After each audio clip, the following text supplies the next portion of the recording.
புறப்பாறையில் பார்க்கும்போது புறம் பேசிட்டே போயிடுறோம், யூகத்தில் போகிறோம். கொஞ்சம் தெரிஞ்சால் போதும், பலதும் இன்னும் விட்டுக்கட்டு பேசவும் செய்வோம், அதை பரப்பவும் செய்வோம்.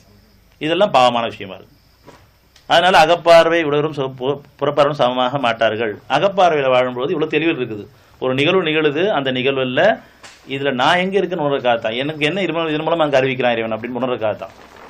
அப்படி அவங்கள்ட்ட ஒரு கேடான குணத்தை பார்க்கும்போது அந்த கேடான குணம் எனக்கு வேண்டாம், என்கிட்ட இருக்குது, என்னை மீட்டு கொடுத்துரு, நீ வாழ வைக்கும் காரணம் எல்லாம் மீட்டு கொடுக்குன்னு பத்தாது, அது நுழையாமல் என்னை பாதுகாத்துக்கோ, என்னை மட்டும் இல்லை என்னுடைய குடும்பத்தினரையும் பாதுகாத்துக்கோ, நம்பிக்கையோட சமுதாயத்தையும் பாதுகாத்துக்கோ. அழகான பிரார்த்தனை அமையுது. நன்மையான குணங்கள் பார்க்குறேன், என்னோட நன்மையான குணம் நல்லபடியாக கொடுத்து வச்சிருக்குது, அந்த குணம் எனக்கும் வேணுமே, நீ வாழைக்குமா அந்த குணத்தை கொண்டு வாழ வை. இப்போ அதில் எனக்கு ஒரு பாதிப்பு ஏற்பட்டுச்சுன்னு சொன்னால் இது என்கிட்ட விளைஞ்சது. அந்த தீமையான குணம் என்ன பாதிக்குது நேரடியா அப்படின்னு சொல்லும் பொழுது இது என்கிட்ட விளைஞ்சது, நான் எதை வச்சோன்னா விளைஞ்சு நிற்குது, இது அறுவடை செய்யக்கூடிய நேரம். அதனால் பொறுத்து சரிச்சு மன்னிச்சு பழங்க. முதல்ல நம்பிக்கையாலே பொறுமையோட இருங்கிறான். நான் விளக்கம் சொல்கிறேன் உங்களுக்கு.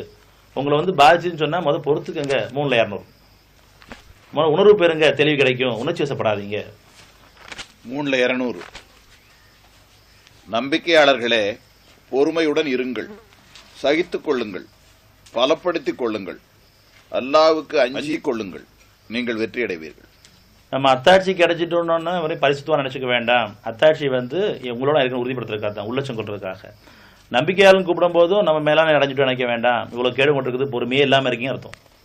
நம்பிக்கையாளர் இருக்கீங்க, இறைவன் ஒருத்தர் ஏற்றுக்கிட்டீங்க, ஒரு பொறுமையே இல்லை, என்ன நீங்கள் விரும்பலை, அதனால் பொறுமையோடு இருங்க, சகிச்சுக்கங்க, பலப்படுத்திக்கிங்க, அல்லாஹ்வுக்கு அஞ்சிக்கிங்க, வெற்றி பெறுவீங்க. இது எதுவுமே இல்லைன்னா உங்களுக்கு தெளிவுபடுத்துகிறேன்.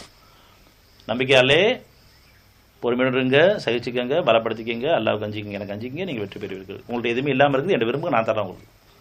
ஏன் பொறுத்துக்கணும் அப்படின்னு சொன்னால் 3:165 இன்னும் உங்களுக்கு ஒரு துன்பம் வருமானால் நீங்கள் அவர்களுக்கு இதுபோன்று 2 மடங்கு துன்பம் உண்டு பண்ணி இருந்த போதிலும் இது எப்படி வந்தது என்று கூறுகிறீர்கள்.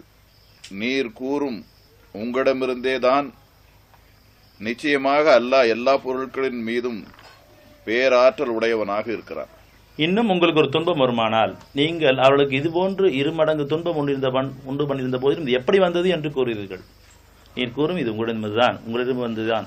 நிச்சயமாக அல்லாஹ் எல்லா பொருட்கள் மீதும் பேராற்றல் இருக்கின்றான். அதனால இப்போ என்ன பண்ண போகிறோம், வந்துருச்சு, நான் பாதிக்கப்பட்டேன், நான் என்றது விளைஞ்சதான் எனக்கு வந்துருக்கு, நான் பாதிக்கப்படுறேன்.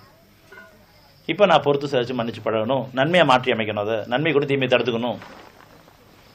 நன்மை கொண்டு தீமையை தடுத்துக் கொள்கிறாக. நீங்கள் பண்ண தீமை தான் உங்களுக்கு வந்திருக்குது, இப்போ நன்மை கொண்டு தடுத்துக்குங்க. நல்ல குணங்களை கொண்டு, தீமையான குணங்களை நீங்கள் ஏற்கனவே செலவு பண்ணீங்க, அங்கே விளைச்சல் வந்திருக்குது, இப்போ நன்மை கொண்டு தீமையை தடுத்துக்குங்க.